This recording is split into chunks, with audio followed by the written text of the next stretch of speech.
The views and opinions expressed by the hosts and guests of Colorful Voices of Sisterhood are their own and do not represent L'Amour Media Versatility, that of any broadcast networks utilized, its advertisers, or sponsors. All content is subject to copyright and may not be reproduced in any form without prior written consent by L'Amour Media Versatility.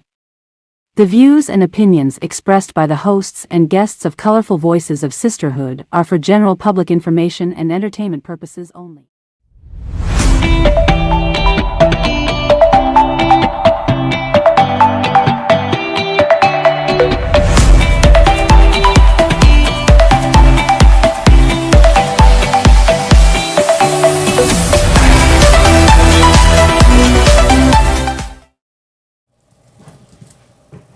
Welcome back to Colorful Voices of Sisterhood. Oh my gosh, it has been a busy week for everyone. I don't know if you guys got out to any of the Juneteenth celebrations, but I was fortunate enough to be a part of the presentations that was given to the city and the county. So It was just an honor to be a part of that proclamation that the city and county did for Juneteenth. Mm-hmm. So very exciting. But we have a fabulous guest here, dear friend of mine, Joe Coffey. Today's topic is LGBTQ, definitely Pride. It's definitely Pride Month. We actually had some Pride celebrations that went on in our community also. Wow. Yes, Fatia's got her colors going on.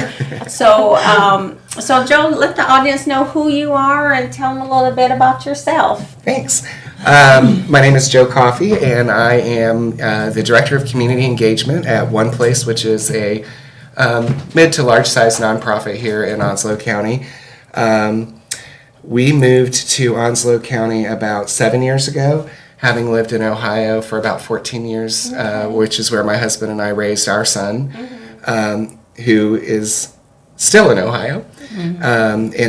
When Andrew was reaching the age where we realized he wasn't going to be living at home anymore, we thought, well, why don't we just move to the beach instead of instead of just going to visit there? So I would say, in addition to that, I have had the privilege to serve on the board for our Onslow County LGBTQ plus Community Center. Okay. That community center has actually merged since and is now part of Pride One Pride ENC, which is in conjunction with Craven County, and I think Jones County is working with them as well. And so it's going to be a multi-county agency that can provide some services for people who are LGBTQI+. Yeah, and I love that they're able to provide those services because, as we know, there's not a lot of resources available for persons who identify as LGBTQ. And so there's a lot of struggles, especially when you think of a teenagers that's going through those transitions. A lot of people may not know, but my son is definitely one of them.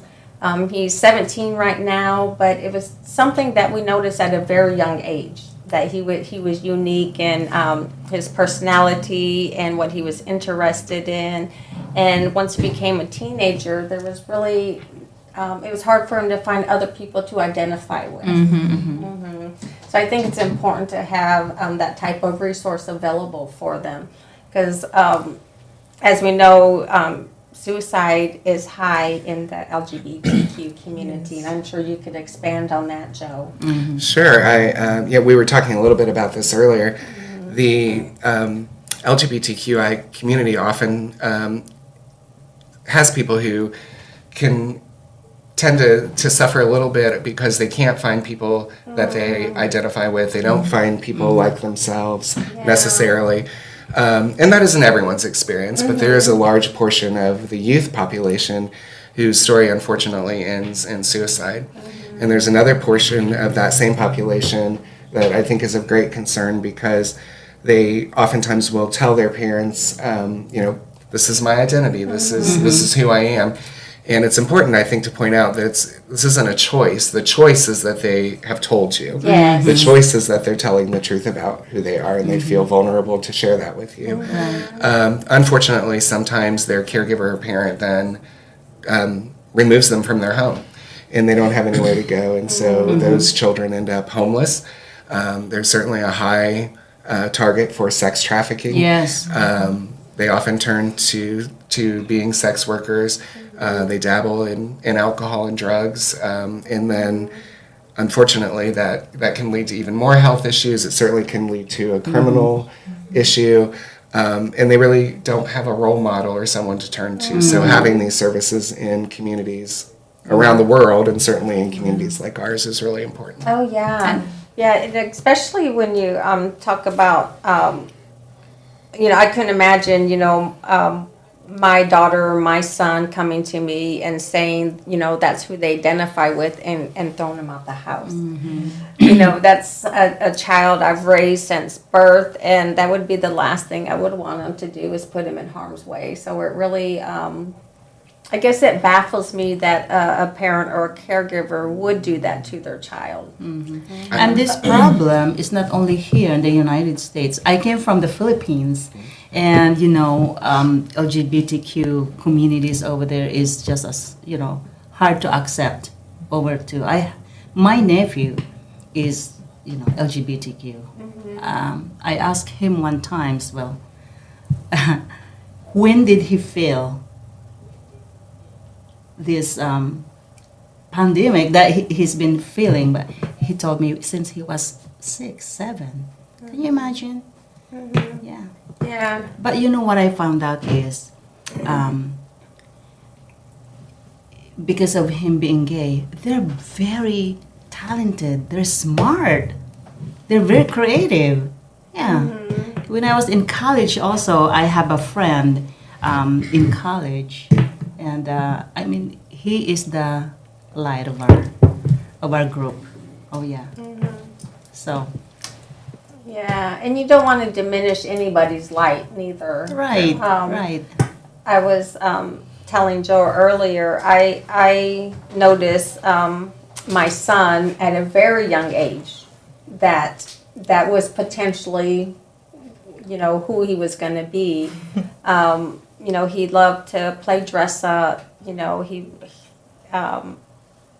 As he got older, as he got older, it really didn't change. He still wanted to do that. Now he's obviously 17, but he loves doing the drag competitions on the computer. He's in a safe zone because he's in my house, and I know what he's doing.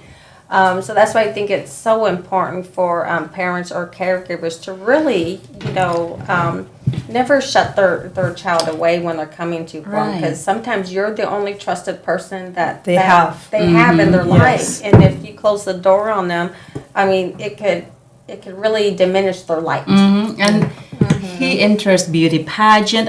He is just having fun. Oh yeah, he is just having fun. He's living his life. And there's nothing wrong with it. There is nothing wrong with it at all. Well, I think you brought up a great point about not shutting your children out when they come to you for advice, because they will find someone to give them advice, and it might not be advice that lines up with what you hope the lessons that you're teaching can be. And I would say you brought up another good point, and my mom would say, moms always know. Because I remember when I shared with my mom, she said, yeah, I know, and kind of went on with what she was doing. And I was really lucky. Somebody in my generation, many people in my generation, I should say, do not have great supportive relationships with their family. And I was really lucky because I did, with both my mom and my dad. It took my dad about 6 months longer to kind of come to terms with it. I think he had to think about it and process it a little bit more. Unlike my mom, his response was not, yeah, I know, although I think he probably did. And, but as it turns out, my dad became sort of a fill-in dad for a lot of our friends because they didn't have great relationships with their dad, and so that was really special. I would like to address what you guys just said, if you guys don't mind. I'm glad that you guys have that support. My question is for those parents that they don't support their children or they put them out there. Why you guys, what do you guys think? Why they do that? What is that coming from? Okay, if you child, we know the way they act, like you, Raquel, she said, you already know that. some people say, no, you did not born that way, the choice you made. You know, or they will say fantasy, or you have background of abuse by man or a woman. Now you confused because that is not a religious, you know, they say that because they go by what they read, the Bible, whatever, you know, if it's Christianity, Islam. I know that if you in Islam country, it's Saudi Arabia, if you do that, you're gonna get killed. So what is it that why this is how I see it. If God create, he's okay with this child to be is still providing, is still Yes. loving. He came through me. Yeah. He been given to me to take care of this child, to accept. If I'm not accepting and I'm putting this my child out because that's how he or she feel inside. Yeah. For sure. Why this is something that parents really they have to understand. If you're not, you might not agree with them, you might not, right? Because the society say you have to be with men and women, period. Then you have to multiply to have children. The culture, the religion, belief, right? But if your child is happy and he gets a certain age, that's what makes him happy. You're not in that child's heart. Why can't we just love them? I like what you're wearing. Love is Oh, love. thank you. Yeah. Love is love. Yeah. So I definitely want to touch on that, Fatia, because I think religion does play a big part in how parents perceive LGBTQ in the community. So from Native American culture, we call them two spirits. And we don't disregard them as being, you know, no longer Nobody. part of the community. We embrace them because they're able to walk in two worlds. They could walk in the woman's world and the man's world because we are different worlds. But as a two spirit, how we call them, we really cherish them because they got that ability to do that. So I think from Native American culture, but then when you start bringing religion into it, I think it changes the dynamics a little bit on that. Religion plays a big role in people's lives and how they perceive, you know, the LGBTQ. But to me, as a mother, and my husband will say the same thing as a father, the Creator entrusted you to care for that child. Your job is to protect that child, raise that child, and if there's something that comes in the road that's a hurdle that child has to cross, you got to be the one to help them cross that hurdle. Love them anyway. Love them Pray for anyway. them anyway. But you know, in the Philippines, But if you abandon them, to me, that just erases everything that they believe in because, you know, to abandon God's child is not something a Christian person should do. I was just gonna mention something in the Philippines because parents there are very strict. They grow up, you know, in the Catholic, being in the Catholic, and a lot of people there, once they found out that their child became gay or something, number one, they would, you know, disown them. They would beat them up for some reason. But good thing about it is later on they'll accept them anyway, but the hurtful from the beginning is already there. It's already implanted to that kid's heart. Well, and we know that you know, children's brains are not fully developed before they're 25 years old. And so having these traumatic experiences like you're describing is really having a long-term impact on their mental health, their physical health, their relationship with substances, their relationship with sex, and their ability to have healthy relationships with other people. Yeah. So it's I guess, to me, I don't think a parent realizes the long-term effects that they're doing to their child when they shut the door on them. Yeah, and not only that, the risk and the effect that come with the child, if they out there to be trafficked, how many diseases out there? This is still your child. It's connect to you. Is your blood. Is your flesh. And the another thing really makes me and sad in my heart is they doing of what they read. All right, that's the culture. This is what they believe. But the truth be told, nobody went here after. Okay, nobody. We just know we live it right now. This is the life that's been given to us.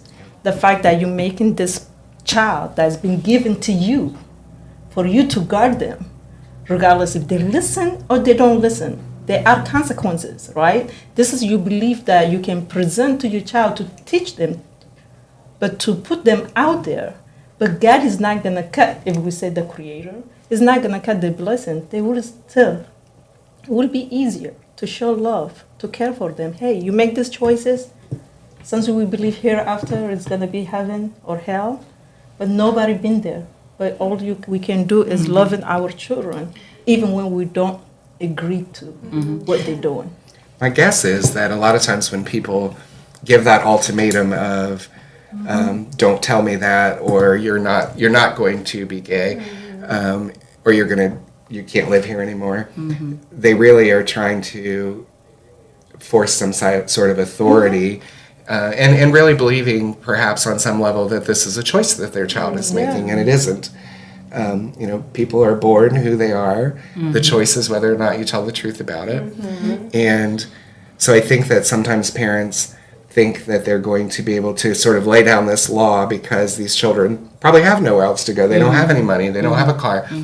But the reality is it's not a choice. Their child can't change what they're sharing. And so in a way, they sort of call that bluff because there's nothing they can do about it. They're either gay or they're not, or whatever their identifier is. And so then parents are in the position of they have to decide, are they going to go ahead with the consequence that they've planned out, and unfortunately they often do. Yeah. And every one of us has a free agency to choose. But I'm one of the person also before that, if you are born female, you are born female. If you are born male, you are born male. Why do you change? But now I have so many friends, like I told you, I learned to accept. I learned to accept. Yeah. And I went through to your website, and I like when you say there, promote a positive self-acceptance. We should do that to anyone anyway, not just LGBTQ family, but any races. It's okay. To me, I believe it's okay to have your beliefs and what you feel in, but you got to understand that everybody has their own. Everybody has their own. And has the right. And has the right to have their own beliefs and feelings. You either accept them or you don't. Or stay away from But you can't change. You can't change someone else. Exactly. Absolutely. I like that. If you cannot be solution, at least don't be the problem. Don't be the Yes. problem. If you cannot have something positive to add to the situation, and at least don't add anything negative for that person. Don't be the reason that person taking his life. Just don't. This is, you're right. If you're not willing to accept someone, you don't have to accept everyone. It's up to you. You see? If you cannot accept, at least stay away. Go place that it's favorable for you, your belief system. Because I believe that we all have choices to make, free will. If you make that and was in you, is you, I think nobody you shouldn't take that away from. It's like torturing somebody's soul, his happiness. Why? Yeah. I don't get that. This is what I don't understand when people fighting for somebody else, what he makes them who they are. Why do you want to take that away from them? Because they have their own opinion also. You can have your own opinion, but your opinion does not make you right. If you came from religious background, you think that everybody go hell because they don't have the same value you do, it does not make you right. It doesn't. It doesn't. That's right. just your belief. Everybody, we're here to believe whatever we want to believe because that is our choice. It's been given to us. But it does not make someone enforce your belief system on somebody that does not have the same how you feel within you. That is what we should understand individually. What is in you is in you. Yeah. And when you talk about enforcing it, what's interesting to me for people who are LGBTQI plus, that enforcement also often is really just discrimination. People enforcing their different opinion is, an example I was sharing with Raquel earlier. My husband and I got married 20 years ago in Ohio, and when we moved to North Carolina, I went to get a spouse's base pass, and I was told that they didn't recognize our marriage. But we could get married here, and then they would give me a base pass. And so it's just one of those unique things where it's like, have you ever had to worry about going to another state and getting married again to get the same rights you had as a married person in the state you left? No. Yeah. And the other side of that coin then often is hate crimes. Their version of enforcing that, it turns into hate crimes. Yeah. Unfortunately, which are sometimes committed by people who are dealing with internalized homophobia because they can't deal with who they are. I'm glad you say that. Yeah. People reason they suicide is not because they cannot deal with what is outside, what you cannot do with your own. Really. So to make it, life is already hard. Already, life is everyday life happen, right? Something's happening. But we do not have to be extra on somebody's life because they chose to live different than you. Yeah. I don't really get that. Yeah. So And again, they're really choosing to tell you the truth. Yeah. They're confiding in you something that they've been probably battling internally for a long time. Yes. For a long time. So when you think about that, and then you're the person that they choose to tell this you. to. And then a person, depending on how you react, will really determine on if they're going to tell somebody else. So I think to be a trusted person for someone to come out with something that's not viewed as normal in our society, to have the courage to finally come out and tell somebody, that person on the other side needs to be willing to assist them and help them. And that's just the humanity inside us to do something like that, no matter what our beliefs are. Yeah. And really, sometimes your only response needs to be, "I hear you. I hear, yeah. You're okay. Yeah. You're safe with me." Yeah. That's Or a wow, good that one. took courage for you to tell me that. Exactly. I think another thing is we are in the society that we follow what has been written 1,000 years ago. The idea of somebody wrote. We really follow that, but we don't know. We hear. Now I can see you, Joe. I can see Agnes. I can see Raquel. This is what I know for sure. If we don't respect that, love on each other with our differences, then we're missing a lot in life. We really are.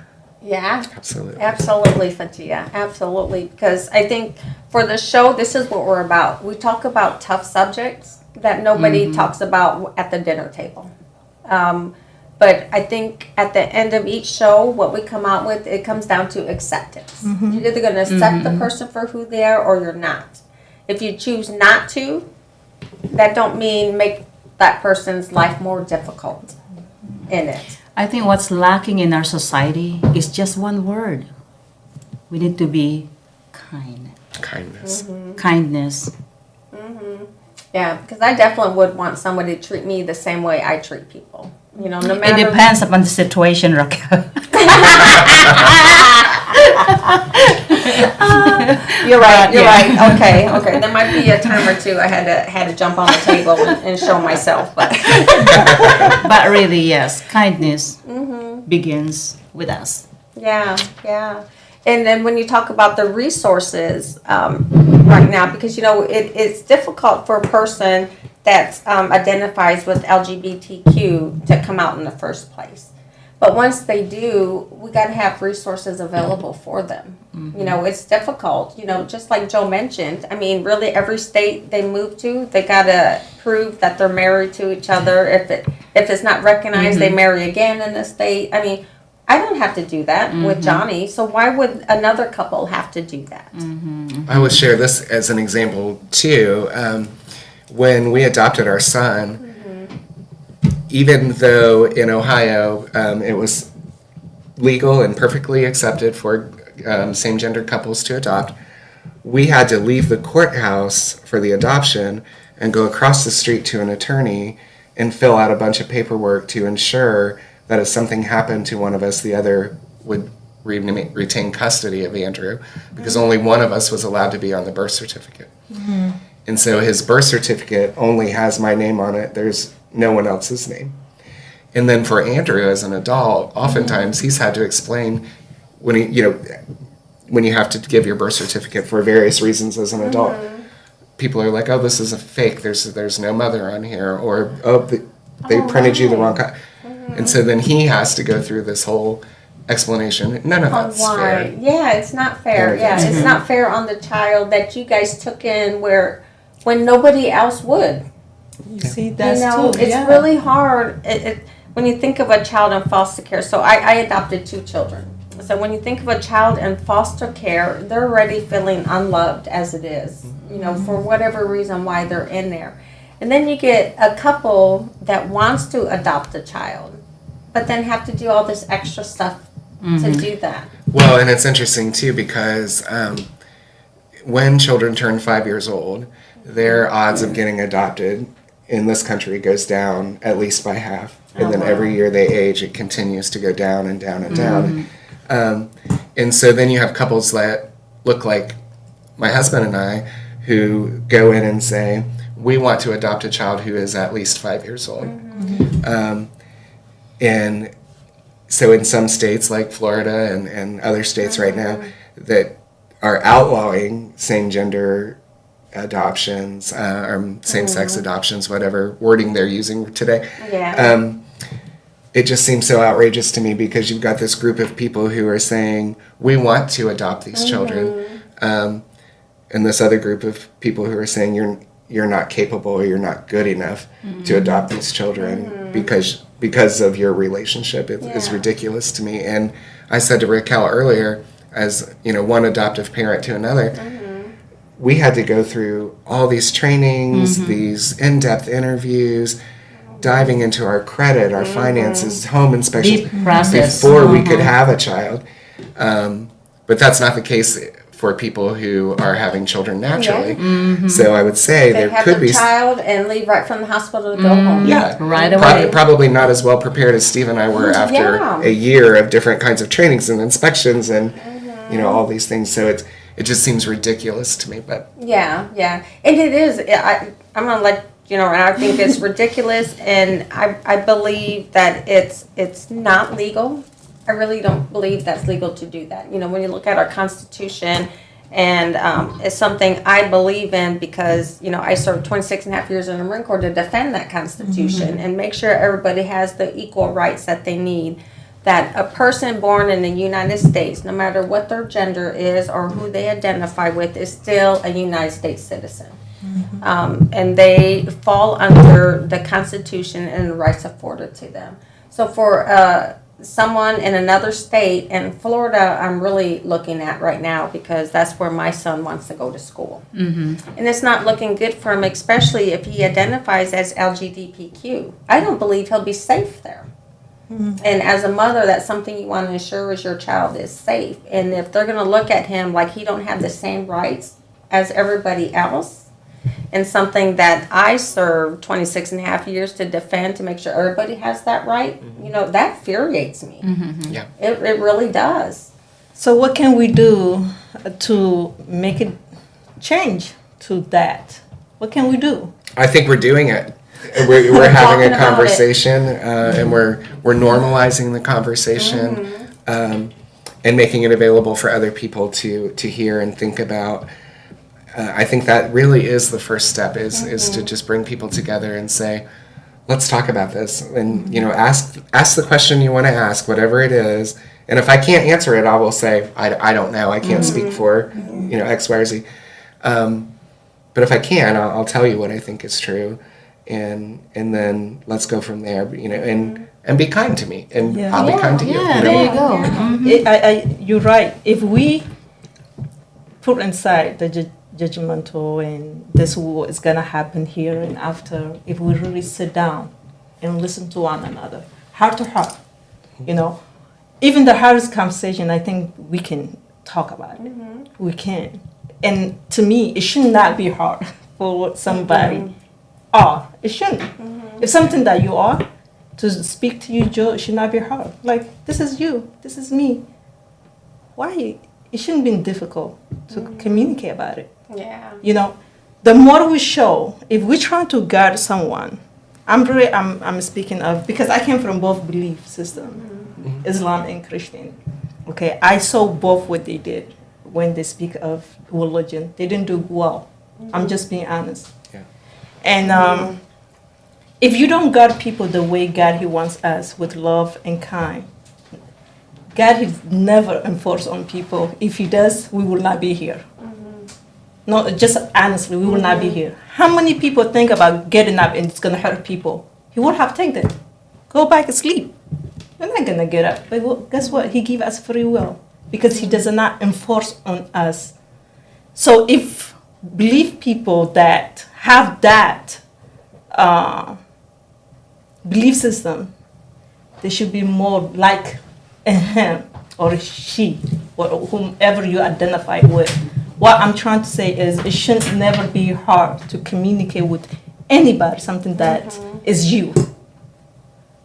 You don't agree to that, that's fine. We don't have to agree to everything. I don't have to agree with what everything he's doing with his life. But at least I can respect for who you are. Love, respect, and kind, yeah. Love that's is it. about being kind Yeah. and loving your fellow human beings. And, and it's funny because there's so much diversity in the world around us. Yes. And you can find the best allies and the worst enemies where you Yeah. least expected it. And so I recently, I have this neighbor, he lives across the street. He passed away just recently, but he was in his 90s. And when we bought our house, Steve was up on the roof doing whatever he was doing. And I was out in the yard. And so our neighbor came across the street and introduced himself and told me about his family. And then, so, I told him about my family. And he said, well, who lives in this house? And I said, my husband and I do. And he's like, oh. And so he talked on for a few minutes, and then he said, but who lives in this house? And so I said, my husband And I. and I live in this house. And so the light bulb went on. And this is a man in his 90s who was, shared with me that he was very conservative, and that he was very religious, and that he was a Republican. And he and I ended up being the best of friends. Nice. And because we talked to each other the way the four of us are talking now, like he wanted to know things and would ask in a respectful, appropriate way. I wanted to know what his thinking was and what brought him to that, and I would ask in a respectful and kind way. And so again, you can find allies in the best places. Oh yeah. And I think that's important to bring out is you could have different views, but you could still be friends. Yes. You Absolutely. know, there's That some is how- commonality in there. Yeah. That is how it's supposed to be. Absolutely. Instead of hating each other. Yeah. Because they're different. Yes. Or because their views don't align with yours. Exactly. Right. You know? Mm-hmm. I think we should be natural in who we are, and not. That's when the anxiety come, the pressure come, because we're hiding. Because if we say something true about ourselves, people they will not accept us. But guess what? It's only you. Nobody like you. And I think that we should be proud. When I say proud, not egotistic, but proud to say, you know what? I'm not perfect. I will never be perfect, but I will be okay with me, Yeah. with myself. Yeah. So when you look, now, you're thinking it's 2023, and we look around at, what's going on in our country and some states, trying to ban, the big one is the drag. Yeah. Dressing like drag. A lot of states are fighting to change that. And to me, I see nothing wrong with it. I don't see nothing wrong with someone putting on their makeup, wearing a wig, and wearing a nice gown. So what is wrong with that? Because I didn't hear that. So what's wrong with that? Why they have issues with trying to, because of the makeup, because of the look? Well, I think it's because of a man dressing like that. Oh. Because they don't look That's the fabulous as issue. women. I'm just kidding. But yeah, they're looking good though. Yeah, I they're mean, looking great. And my son, he does that. So when I say I provide him a safe space to do that, he does do drag competitions and that type of stuff. But in the reading, even in the state of North Carolina, they're talking about that. But they're really viewing it as a sexuality type thing. When I think it's the people who don't know about it perceive it that way. And that's not the case at all. It's just another way of expressing themselves. Just like, why do we dress up at Halloween? Right. Why, That's a good point. Why do they have a skimpy nurse outfit when we know that's not how nurses dress at the hospital? Yes. Why do we have tight-fitting cat outfits when we Yes. know that's not how a cat looks?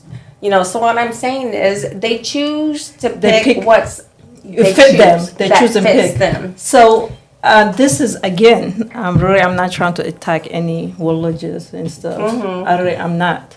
But that what you just say, people pick and choose Yes. what they want to talk about. Sometimes they connect it what is favorable to them, or they have better argument. Oh, you're doing this because this is not how men should dress. Record to what? Then they have something that can back them up. Yeah. Record to whatever they believe. This is what says.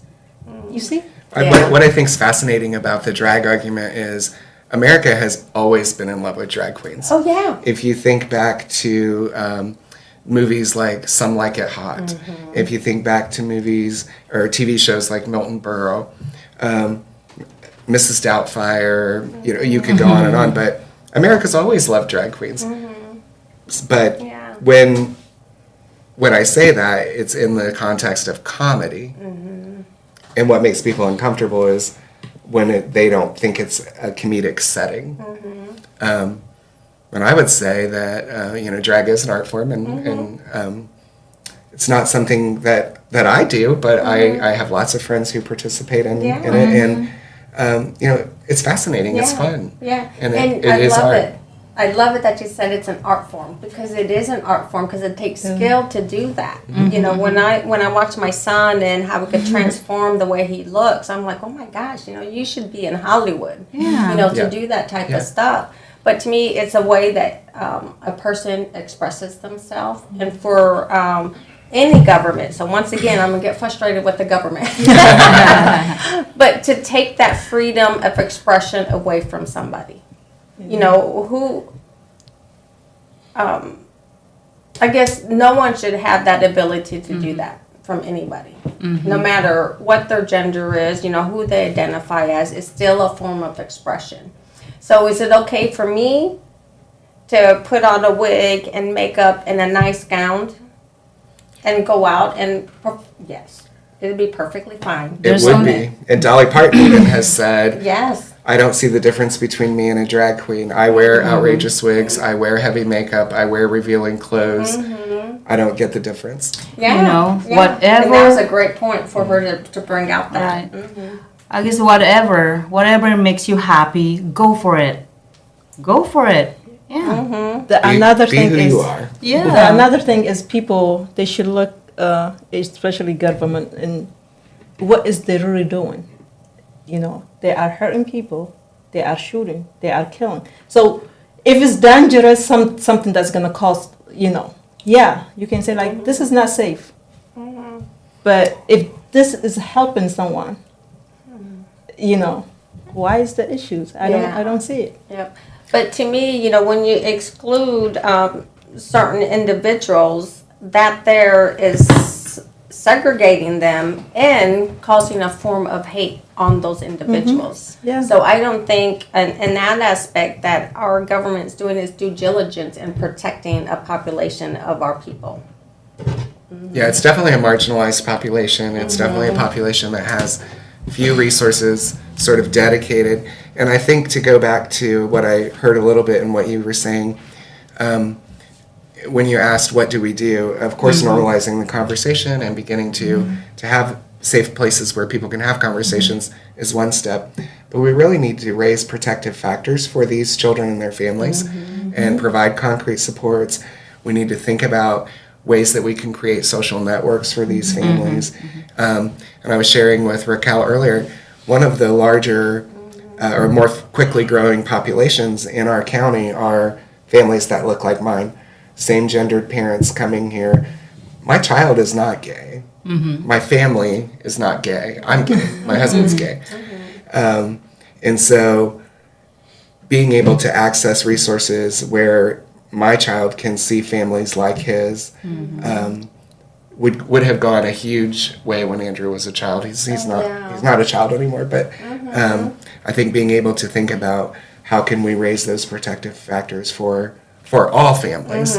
For all families, that's right. Yeah. And then when I think of a child that, because it's not normal. It's not normal to see two dads and the son. So I'd be curious to see how his childhood was. Was he bullied because of that? Was he...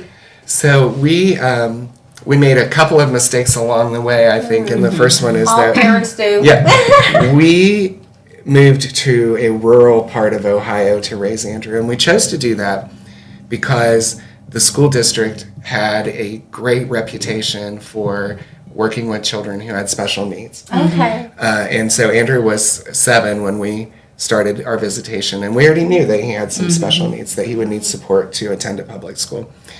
So we had a house built, we moved there, and it didn't occur to us because we were so comfortable in who we were that we were adopting a black child and moving into a primarily white Oh, yeah. area, and even fewer couples and families that look like ours. And there was only one, to my knowledge, family where there were 2 moms that were open in the same way that Steve and I were. And so Andrew, in looking back, he did get bullied for having 2 dads. And of course, people would say, oh, you're gay. And they would say that in a derogatory way to him. And I remember him coming home one day and he was upset because a boy that he considered to be a friend, this child had been at our house, Andrew had been at his house, started making fun of him and saying that he was gay and also making fun of him for being black. And Andrew was upset about both things. Yeah. And so I remember having the conversation with him and I said, are you gay? And he said no. And I said, well, that's the end of that. I mean, whatever, it doesn't matter what he says, you already know. How old is he now? He'll be 25 on his birthday. Wow. So he was probably 9 when this happened. Yeah. And so I said, are you black? And he said yes. And I said, well, that's the end of that. And so he did have some experiences that we didn't really think about and weren't prepared for. Yeah. But we also, I think, provided him with a lot of counseling and a lot of supports. The school was great. They were somewhat fascinated with our family, and I think they were a little bit worried that we might sue them because we, before Andrew came to live with us, I called and asked to take a tour of the school, and they were like, "Why? This is the school," and I said, "Well, but I might not want to send him there. We may want to send him somewhere else." Yeah. And so on this tour, which had already made them uncomfortable, I said, how do you teach about diversity, equity, and inclusion? And, keep in mind, this was a long time ago. Yeah.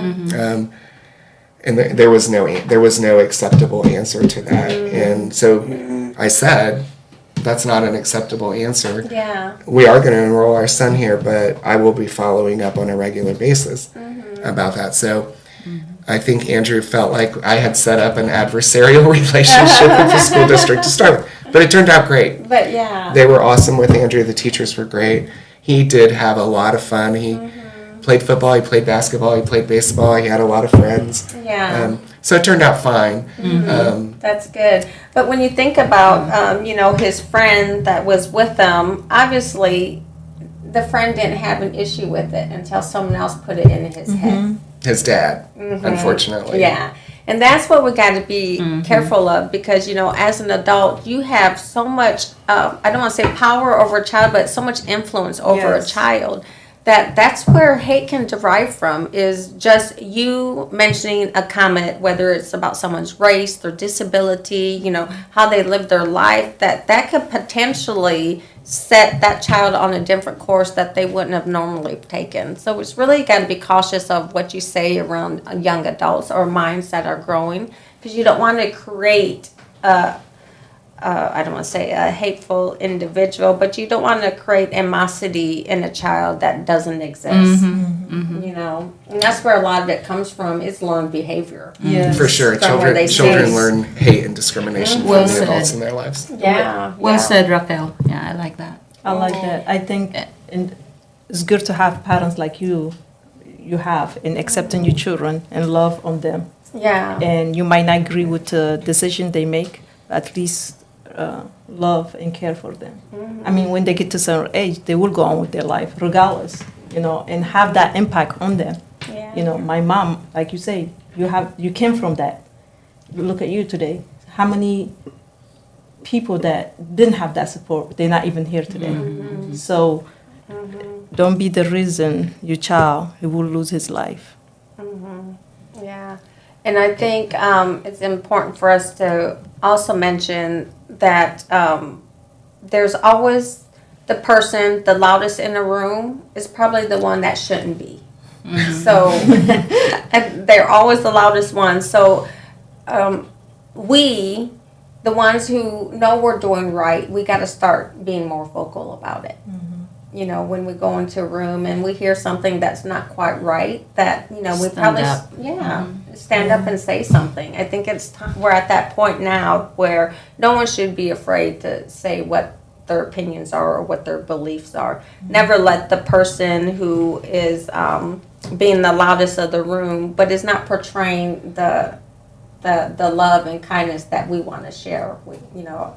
I'm going to make a vow right now. I'm going to call them out on it. Because I think it's time. It's time that, we don't let the loudest person in the room time. be the one to dictate It how should be everybody time. should feel. And that covers a lot of subjects, not just LGBT. Oh, yeah, not just Yeah, that. I'm like- Yeah, but you're right. There's so much, even on social media now, when you look at social media, especially when it was during the election phase of it. Oh my gosh, I had to turn it off because it was just some people saying the same stuff that, it's to the point where you get tired of fact checking them about it. And it's always, why are they always the loudest ones, Absolutely. Because we have opinion about certain things, it does not make it right. I mean, to me, we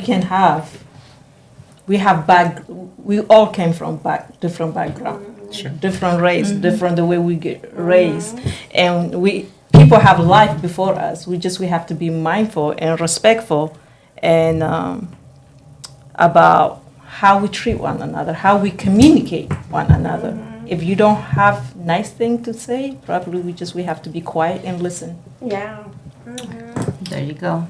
I would say, sort of thinking about my experience as an educator, I always would remind parents of this, and I think it's important that we think about this period, but the children in our community are listening to us. They are. Oh, yeah. And even when we think, oh, they're too young, they don't understand, They listen. they're hearing. And so we have to be modeling what's appropriate. Yes, Yes. I agree. That's why I was saying, don't let the other person be the loudest person in the room. Don't let them.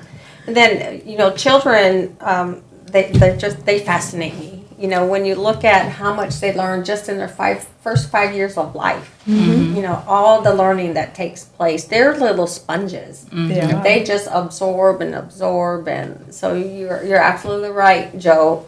They're watching. They watching. remember things for sure. Yeah. And they're watching the parents. We are open book to our children. We really are.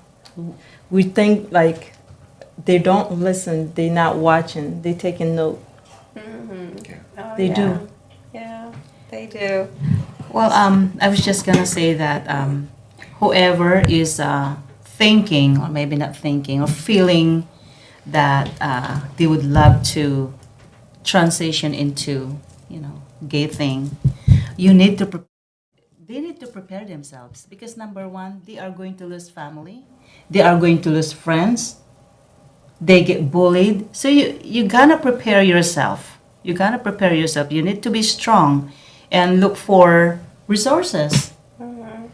And there are other, I would say there are other people like you who do live in this community. I'm glad, you know. And, you need to look for those people. You need to find a social circle and a set of concrete supports that works for you. Yes. Yeah, don't be alone. Another thing I would like to say, if it takes to lose everybody to find you true, please do it. Lose, because they're not gonna go nowhere. But your life is very important. It's only you. No, it's really like, hey, people come and go. Sometimes you leave your own family. So don't take your life because of somebody else. They might not like you, or you losing community.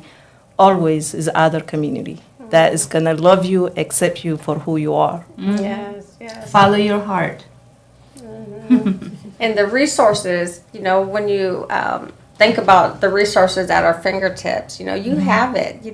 Like right now, Joe let us know of our community right now that's got the One Pride ENC. One Pride ENC that covers our community, but I'm sure your community has something too. So definitely do that research, get connected, get the resources you need. And I definitely want to put out there, just in case someone out there is struggling right now, that there is the hotline that you can call is 988. You could call there. That's the suicide hotline that we have established in the United States. And we also have 211. 211 is a resource provided by United Way that you could call and ask for help that you may need, whether it's mental health, whether it's food service, whether it's finding a place to live. So those two numbers are very important to remember and keep at your fingertips on that. But Joe, it's been such a pleasure to have you here. Thank you so much. Thank you all for inviting me to be here today. Yes. So do you have any closing words you want to provide our audience? I would say, you kind of said it best. Be who you are, love who you are, and be kind to each other. And the resources are out there. You may have to look a little harder, but they're there. And so I would encourage people to look for the types of resources that work for them and their family. Okay, wonderful. Well, thank you for being here. And this is a subject that is definitely ongoing in your government, probably at church, your workspace, but definitely do your research on it, know the facts, and most importantly, let your legislation know where you stand, that everybody should be created equal no matter how they choose to live their life. So on that note, we are going to close this topic. And next week, we are going to be discussing dating over 50. 50, yes. Well, I'm glad I don't have to date over 50. But we are going to have Naomi Thompson coming on to discuss that topic. So definitely tune in next week. We look forward to having you. And once again, LGBTQ, do your research on it and support who you can, where you can. We'll see you next week. See you next week.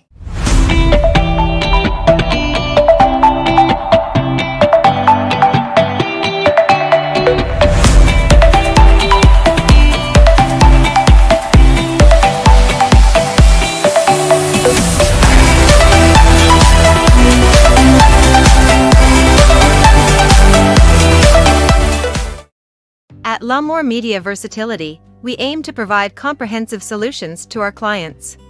We have a team of experienced professionals who can help you with every aspect of your media needs. From documentation and marketing to promotion and more, we provide our clients with top-notch quality services. We understand that each client is unique and has specific needs. That's why our team works closely with you to understand your company and event goals and objectives. We are committed to providing the highest quality services in media and strive to exceed our clients' expectations. Our team is passionate about helping you reach your goals and making sure you get the best experience and results. If you're looking for a reliable business to help you with all your media needs, look no further than L'Amour Media Versatility. Contact us today to get started at 252-497-3817 or at www.lamour-photos.com.